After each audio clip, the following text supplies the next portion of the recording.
There are some stories people carry with them for years, buried deep, afraid that if they speak them out loud, the whole world will judge. But tonight, I need to confess. It started with a night I can never forget, one that tore through the silence of our small town lives like lightning splitting the sky, a secret, raw, and dangerous that bound me to someone I should have never crossed paths with in that way. Before I go on, if you're here listening, don't forget to like this video, share it with someone who might understand, and subscribe to Midnight Confession, because sometimes the stories we keep locked inside can only breathe when someone else is willing to listen. Now, let me take you back. I was 22 then, restless and carrying the kind of hunger no one could quite name. My life in Maplewood, a quiet little American town wrapped in cornfields and gossip, had always been predictable. Same streets, same people, same unspoken rules about what was right and wrong. And yet, that summer, all it took was one evening to break everything open. The heat had settled heavy on the air, the kind that sticks to your skin and makes the nights stretch longer than they should. I'd gone to my best friend's house for dinner. Nothing unusual about it. His mom, her name was Diane, was setting the table, her laugh carrying through the kitchen window. Diane wasn't just anyone's mother. She had this quiet strength about her, the kind that made everyone lean in a little closer when she spoke. Life hadn't been easy for her. People whispered about the choices she'd made, about the husband who'd left her, about how she kept that house together with nothing but her willpower and long nights working at the diner.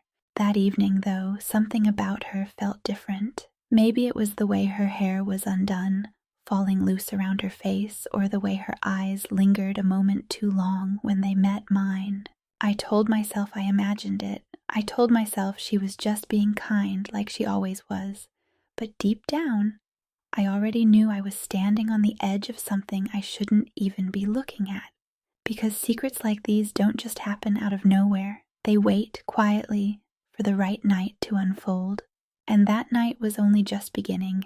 Dinner that night should have been like all the others, a simple meal around a wooden table that had seen more laughter, spilled drinks, and whispered arguments than I could ever count. My best friend, Caleb, talked too much as usual, filling the silence with stories from work, his fork clinking against the plate. But Diane, she barely said a word. Every time I lifted my eyes, I found hers already waiting, like she'd been caught mid-thought. It wasn't the kind of look a mother gives her son's friend. It wasn't polite or casual or harmless. It was something heavier, like a question neither of us dared to voice.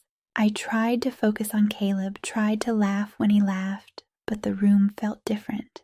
The silence between sentences stretched longer than it should. The air was thick, and I swear I could hear the clock ticking louder than it ever had before. When the plates were cleared and Caleb disappeared upstairs to take a call, that silence deepened. It was just Diane and me. She leaned against the counter, her arms crossed, but her eyes betrayed her. They held a kind of loneliness I hadn't noticed before, the kind that seeps in after years of being strong for everyone else. "You've grown up," she said softly, her voice almost breaking the hush. I forced a laugh. "Guess time does that," but she shook her head.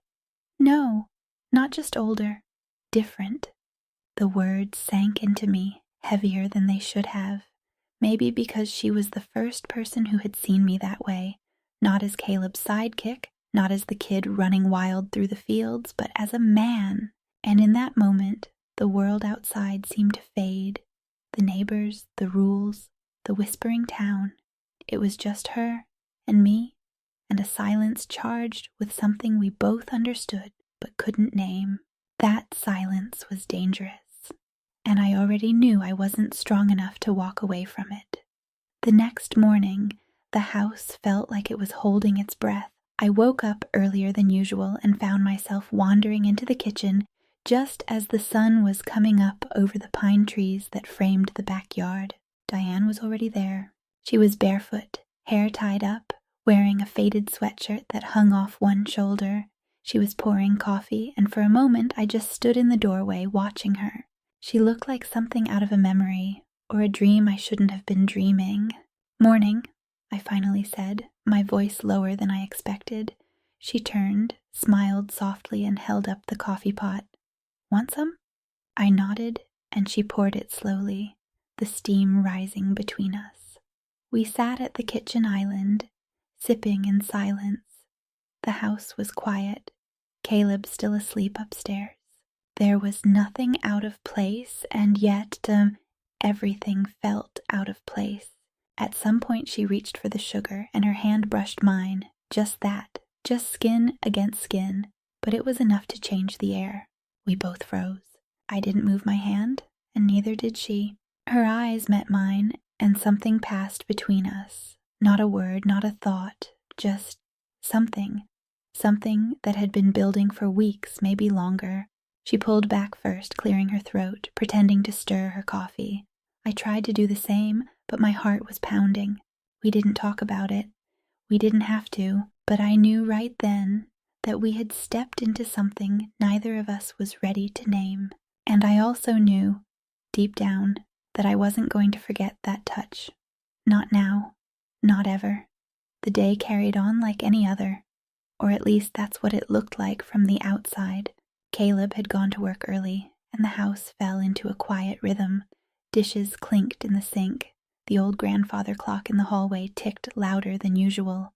I found myself moving through the hours with a kind of restless energy, unable to shake what had happened at the kitchen counter. That one brush of her hand, that pause in the air, it lived in my chest like an echo. Diane didn't mention it. She acted as if nothing unusual had passed between us. She talked about groceries, about the weather forecast, about the new paint she wanted for the guest room. But underneath her words I felt it, that same heaviness I was carrying. Late in the afternoon, a storm rolled in. Montana skies can change in a heartbeat, and the clouds came heavy and fast. Rain lashed against the windows, and the wind rattled the back door. The storm cut the power. It was sudden. The lights flickered once, then went dark. The hum of the refrigerator silenced, leaving nothing but the sound of rain and the beating of my own heart. I found Diane in the living room, lighting candles one by one.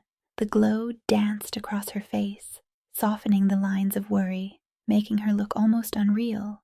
"You'd think after all these years I'd be used to storms knocking things out," she said lightly, but her voice held a tremor, or maybe I just imagined it. I helped her place the candles on the mantel, our shoulders brushing in the dim glow. The silence between us grew heavier, thicker. At one point, the wind howled so hard it shook the house. She startled and reached for my arm. Just a reflex, maybe. Just instinct. But her fingers tightened around me, holding longer than necessary. I didn't move away, and neither did she. The storm raged outside, but inside, it felt like a different kind of storm was brewing. One we had both been avoiding, one we couldn't name, but one that was already pulling us into its center. In that moment, I realized something dangerous. It wasn't just attraction anymore. It was comfort. It was connection. It was something that made me feel alive in a way I hadn't felt in years. And the scariest part? I could see it in her eyes, too. The storm outside didn't let up for hours. The house shook with the sound of it. Thunder rolling across the Montana plains, rain hammering the roof and sheets, the windows trembling as if they could burst at any second. Inside, the candlelight turned the living room into another world. Shadows stretched long across the walls, flickering as though the house itself had a heartbeat. Diane and I sat on the couch, too close for comfort, too far for safety. She had wrapped herself in a blanket, her hair falling loose around her shoulders. I could smell her shampoo, something faint, floral, and grounding. We tried to talk about small things at first, old family stories, Caleb's childhood, even the dog they used to have years ago. But every word felt like a placeholder, like we were both talking around something bigger. At one point, the thunder cracked so loud it made her jump. Her hand shot out, landing on mine. She didn't pull back, and neither did I. The silence that followed was sharper than the thunder. I could hear her breathing, slow but uneven. I could see her lips parted as if she wanted to speak but didn't dare. "Sometimes I hate storms," she whispered finally, her eyes fixed on the candle flame. "Why?" I asked. They bring things to the surface," she said. Her voice was softer than the rain. "Things you don't always want to face." Her hand was still on mine, warm, firm, alive. I turned slightly, just enough to see her face fully in the glow. The lines of her life were written there. The years, the battles, the resilience. But behind it all there was something raw, something unspoken that matched what I felt inside. The air between us thickened. My chest tightened. It would have been so easy right then to close the distance, to let the storm outside mirror the storm building inside us. But before I could move, before I could even decide, the lights flickered back on. The refrigerator hummed. The house sighed with relief. Reality crashed back into place. Diane pulled her hand away quickly, her face turning toward the window as if the rain suddenly demanded her full attention. And just like that, the moment was gone, but not erased. The storm had passed, yet inside me, it was only beginning. The next morning, the world outside looked washed clean. The storm had left the fields glistening, the gravel driveway damp, and the sky a fragile blue that felt almost guilty for the night before. I hadn't slept much. Every time I closed my eyes, I felt Diane's hand resting on mine again, the warmth of it lingering like a ghost I couldn't shake. When I walked into the kitchen, she was already there. Coffee brewed, the smell rich and familiar. She stood by the counter in a loose sweater, her hair pulled back, but a few strands framed her face in a way that looked too casual, too intimate for me to handle. "Morning," she said, her voice even, controlled. "Morning," I echoed, though my throat was dry. She poured me a mug, slid it across the counter. Our fingers didn't touch this time, and yet the silence between us held the weight of last night's storm. For a while, we just sipped coffee and listened to the ticking of the kitchen clock. Finally, she broke it. "About last night?" Her words drifted, uncertain. I froze. The mug nearly slipped from my hand. She looked at me then, her eyes steady but searching, as if she wanted me to say it first, to give shape to what we both felt but couldn't name. I opened my mouth, but nothing came out. The truth pressed at my chest like a scream, but all I managed was, "It was just the storm, that's all."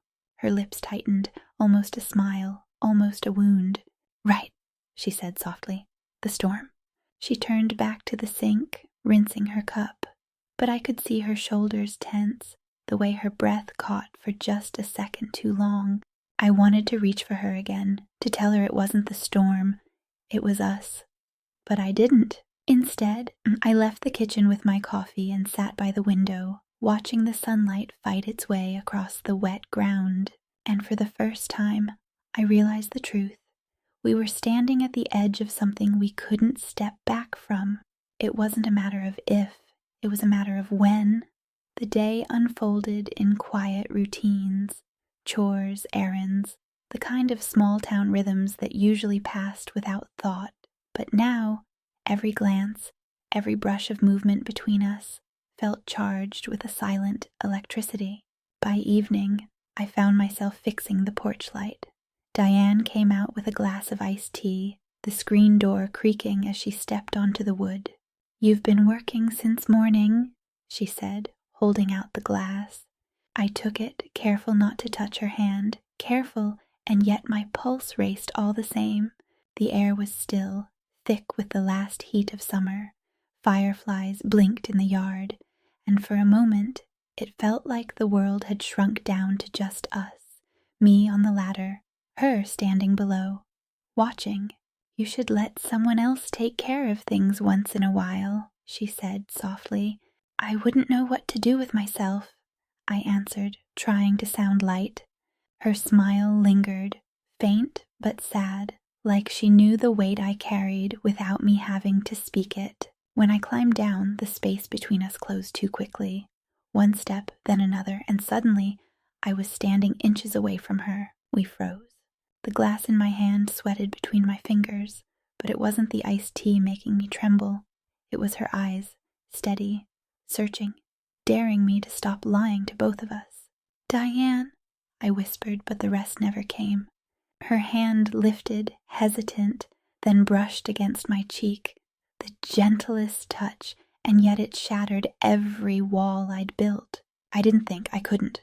My mouth found hers, desperate and trembling, years of silence collapsing into a single, reckless moment. The taste of her was fire and regret all at once. She didn't pull away. She leaned in, answering me, her breath quick, her body yielding in a way that made my chest ache. And then, just as suddenly, she broke the kiss. We stood there, breathless, the night pressing around us. "We can't," she said, her voice breaking. "We shouldn't."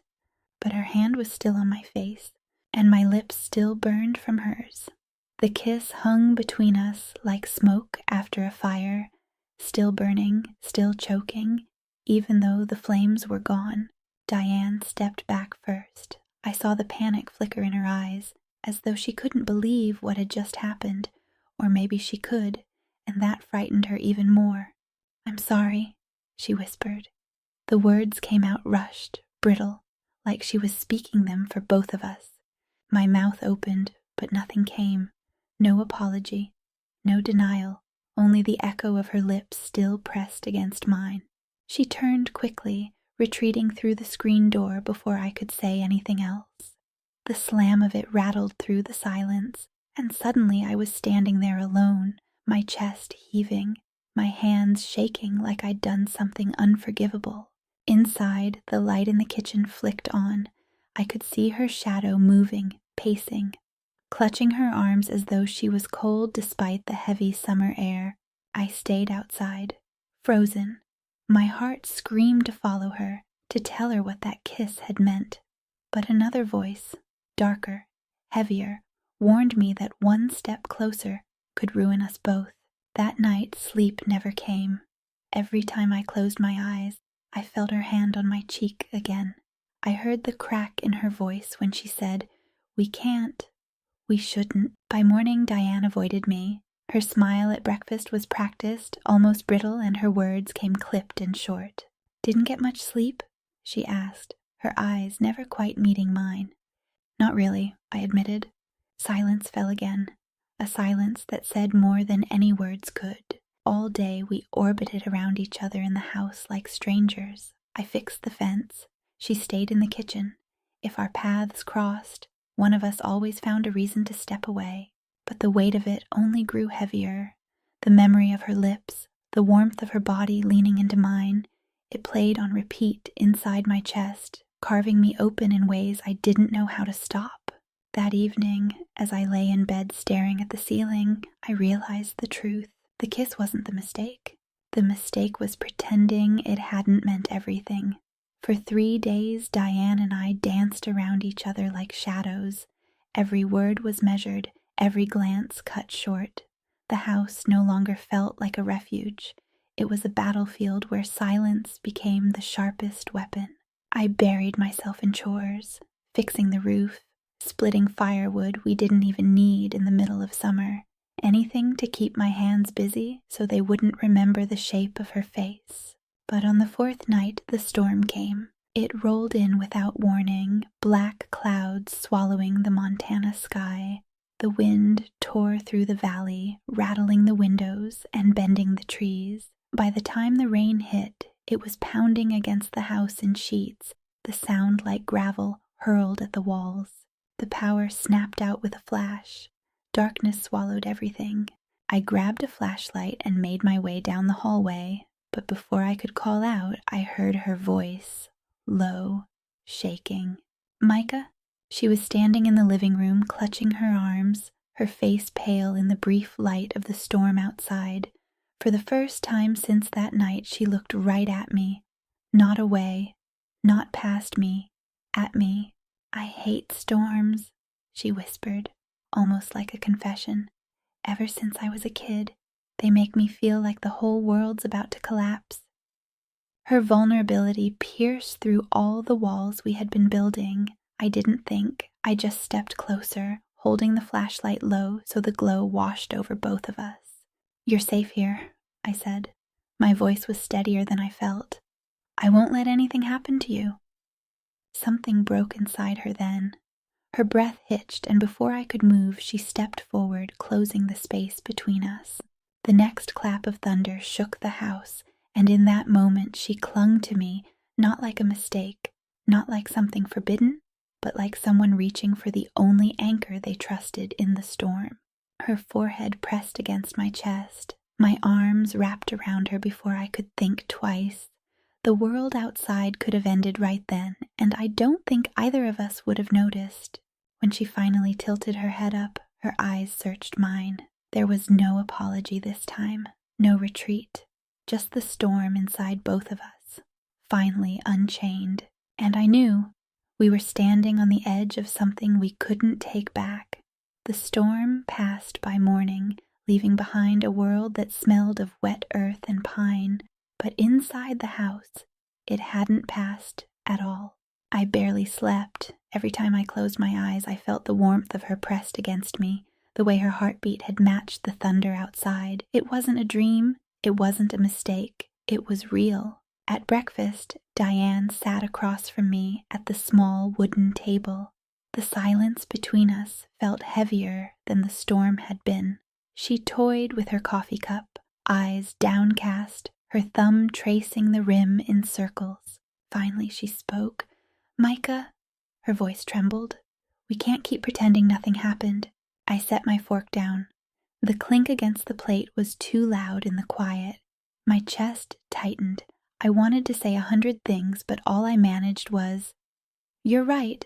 Her eyes lifted, meeting mine, and in them I saw everything I had been too afraid to name. Fear, yes, but also longing. "I don't know what's wrong with me," she whispered. "I'm married. I shouldn't." She cut herself off, shaking her head, her hands trembling. I leaned forward, elbows on the table. My voice was low, rough. "There's nothing wrong with you." The words came before I could weigh them. "What we feel, it's not something either of us asked for. It just happened." Her breath caught. She pressed her lips together, like she was holding back tears. "Do you know how many nights I've lain awake fighting this?" she said. "Fighting the memory of that night we—" She stopped herself, but the unspoken hung between us. I swallowed hard. My throat burned. "I fight it too," I admitted, "every damn day." For a long moment, neither of us moved. The air was thick, charged, like the storm had left its electricity behind just for us. Finally, she reached across the table, her fingers brushing mine. Not bold, not reckless, just the smallest, trembling touch. And that touch said more than all the words we'd tried to bury. We were no longer standing on the edge.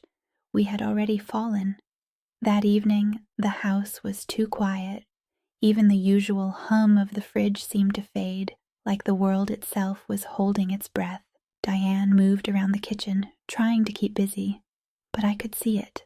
The stiffness in her shoulders, the way her hands trembled just slightly as she set a glass down. She was unraveling, same as me. I sat on the couch, staring at the flickering lamplight on the wall, my chest heavy with words I couldn't keep locked away any longer. "Diane," I finally said. My voice was rough, urgent. She froze, her back to me. Slowly, she turned. Our eyes locked across the room, and in that instant, we both knew. This was the moment. No more pretending, no more running. I stood. She didn't move as I crossed the space between us, but her breathing quickened. Her hands twisted together like she was fighting herself. When I reached her, I didn't touch her. Not yet. I just looked at her, trying to give her the chance to pull away, but she didn't. Her lips parted, a shaky breath escaping. "Micah," she whispered. It was a warning. It was a plea. It was everything all at once. And then, as if some invisible cord finally snapped, she stepped into me. Her hands pressed against my chest, trembling, not to push me away, but to anchor herself. I cupped her face, my thumb brushing her cheek. She was warm, alive, and fragile in my hands. "We can't do this," she said, even as her body leaned closer. "I know," I whispered back, "but I can't stop." The moment shattered into motion. Her mouth found mine in a rush, desperate, hungry, like years of denial had caught fire all at once. The kiss wasn't gentle, it wasn't careful. It was every unsaid word, every sleepless night, every buried feeling, set free in a flood that neither of us could contain. Her fingers tangled in my shirt, pulling me closer, as if afraid I might vanish. My hands slid into her hair, tilting her head back, deepening the kiss until we were both breathless. When we finally pulled apart, our foreheads pressed together, gasping. The truth was undeniable. There was no going back. For the first time, we hadn't just crossed the line, we had erased it. The storm outside had quieted, but inside we had become the storm. After that first kiss, there was no more hesitation. Every barrier we had carefully built over the years crumbled beneath the weight of a truth too heavy to deny. Diane's hands roamed my chest, clutching at the fabric of my shirt as if she'd been waiting her whole life to hold on this way. I lifted her, and she let out a soft, startled gasp that turned into a quiet laugh against my mouth, a sound that melted into my bones. We stumbled down the hall, our steps clumsy, urgent, driven by something raw and uncontainable. When her back met the bedroom door, she pushed it open, pulling me with her. The room was dim, shadows stretching across the walls. The air felt charged, heavy with the weight of every secret we had carried, every glance that had lasted too long, every memory of the night years ago when we had come too close. Only this time we didn't stop. I kissed her again, slower now, savoring her. She trembled beneath my touch, but it wasn't fear, it was release. The kind of trembling that comes when you finally let go of a truth you've been holding inside for far too long. Her voice broke in a whisper against my ear. "Micah, what are we doing?" I held her tighter. "We're finally telling the truth." She closed her eyes, and I felt the last of her resistance fade. That night we gave in, not with shame, not with guilt, but with the aching honesty of two souls who had been circling each other for years, pretending not to burn, pretending not to need. The hours passed in a blur of tangled sheets and whispered confessions. Nothing about it was perfect. It was messy, desperate, real, but it was ours. When dawn began to push pale light through the curtains, we lay side by side, silent. Our breathing had steadied, but our hearts hadn't. Diane turned to me, her face soft, her hair falling across the pillow. Her eyes, God, her eyes, were filled with a mixture of wonder and fear. "We can't undo this," she said, barely above a whisper. "I don't want to," I answered. Her lips trembled, but she didn't argue. Instead, she reached for my hand under the blanket, lacing her fingers through mine. And in that fragile morning light, for the first time in years, we stopped running from the truth. The morning light was soft, but it felt merciless. I woke first, my arm draped over Diane, her hair tangled against my chest. For a moment I didn't move. I just lay there, breathing her in, letting myself believe that this closeness, this quiet, was real. But reality has a way of creeping in, even when you don't want it to. I felt her stir, her body shifting ever so slightly. Her hand, still locked with mine beneath the sheets, gave a faint squeeze before she pulled away. Slowly, carefully, as though the night had been some fragile dream that might shatter if touched too roughly. She sat up, wrapping the blanket around her shoulders, her back turned to me. The curve of her spine looked so delicate, yet the silence radiating from her felt like stone. "Micah," her voice was hoarse, strained. I swallowed hard, the sound thick in my throat. "Yeah?" She didn't look at me. Instead, she stared at the floor, clutching the blanket like it was the only thing holding her together. What we did, it changes everything. I pushed myself up, the sheet slipping from my body. I wanted to reach for her, to tell her that it wasn't wrong, that what we'd shared was the truest thing I'd ever known, but the words caught in my chest. "I know," I finally said. She turned then, and her eyes were wet, brimming with something deeper than regret. Fear. Fear of what this meant for us, for the lives we were supposed to return to once the snow melted and the world came rushing back. "We can't go back to who we were yesterday," she whispered. "Would you want to?" I asked quietly. Her lips parted as if to answer, but nothing came out. The weight of the question hung heavy between us. Finally, she stood, the blanket trailing across the floor. She walked to the window, pulling back the curtain just enough to let in the morning. The storm had passed. The world outside looked almost peaceful, untouched, as though nothing had happened in the night. But inside this room, inside our hearts, everything had changed. Diane let the curtain fall and turned back to me. "We have to be careful," she said. "No one can know. Not now. Maybe not ever." Her words sliced through me, but I nodded anyway, because even if the world could never know, I did. And so did she. And that truth, our truth, wasn't going anywhere. The days that followed blurred together, heavy with the weight of what Diane and I carried. We didn't talk about that night. Not directly. Instead, we moved around each other carefully, like two people balancing on opposite ends of a fragile rope bridge. One wrong step, and everything would collapse. She'd sit at the kitchen table in the mornings, her coffee untouched, staring at the steam as though it might spell out the answers she didn't have. I'd linger by the door, pretending to busy myself with repairs or chopping firewood, when all I really wanted was to sit across from her and remind her that she wasn't alone. But words felt dangerous now, even looks felt dangerous. Still, there were moments we couldn't control. The brush of her hand against mine when she passed me a plate.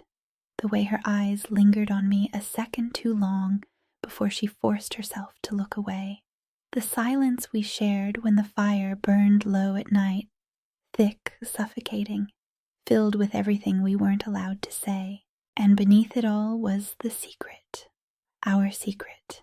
A confession neither of us dared to voice, but one that lived in every heartbeat. One evening, as the snow outside began to melt into streams along the road, Diane finally spoke what we had both been avoiding.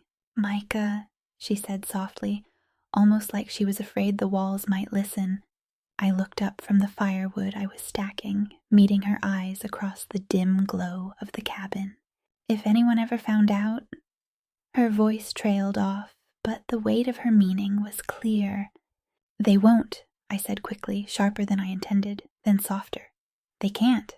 She pressed her lips together, staring at the floor. "I'm not worried about them, Micah. I'm worried about us." The words hit harder than any storm could, because deep down I knew she was right. It wasn't just about being discovered. It was about what we had become to each other, and whether either of us was strong enough to walk away once the world outside demanded we return to our old lives. The fire popped, breaking the silence. I took a step toward her, then stopped myself. If I touched her now, if I let myself fall again, there would be no turning back. But even from across the room I could see the tremble in her hands, the way her chest rose and fell as though every breath hurt. And in that moment, I understood something terrifying. The storm outside might have passed, but the storm inside us was only just beginning. The snow melted slowly, leaving behind patches of dark earth and the sharp smell of thaw. The cabin, once a shelter against the storm, no longer felt like a refuge. It felt like a holding place, a pause in time that could not last. Diane was the first to say it. "We can't stay here, Micah." Her voice was steady, but her hands clenched the fabric of her coat like she was holding herself together. I nodded, though every part of me resisted. I know, because it was true. The world outside hadn't stopped. There were people waiting for her, a family, a name, a role she had to step back into, no matter how suffocating it had become. And me? I was still the boy who fixed what was broken, who stayed behind in this quiet corner of nowhere. The storm had given us a night, maybe two, where we weren't those people. But dawn had no mercy. It always brought reality back. We didn't talk about that night again. We didn't need to. It lived in the silence between us, in the glance she gave me when she thought I wasn't looking, in the way my hands shook when I brushed hers goodbye. When she finally left, the sound of her footsteps on the wooden porch was the loudest thing I'd ever heard. She didn't turn back, not until she reached the end of the road where the trees curved into shadow. Then she paused, just for a heartbeat. And even from that distance, I knew what her eyes were saying. We would never speak of it. We would never allow it into the daylight, but it would stay with us, sharper than any memory, heavier than any confession spoken aloud. I watched her disappear into the world she belonged to, while I remained in mine. And though the silence of the cabin returned, it was no longer the same silence. It was a silence that carried a secret, our secret, a forbidden night etched into us like a scar, never to be erased. And in that silence, I realized something. Sometimes the deepest confessions are the ones that never find words.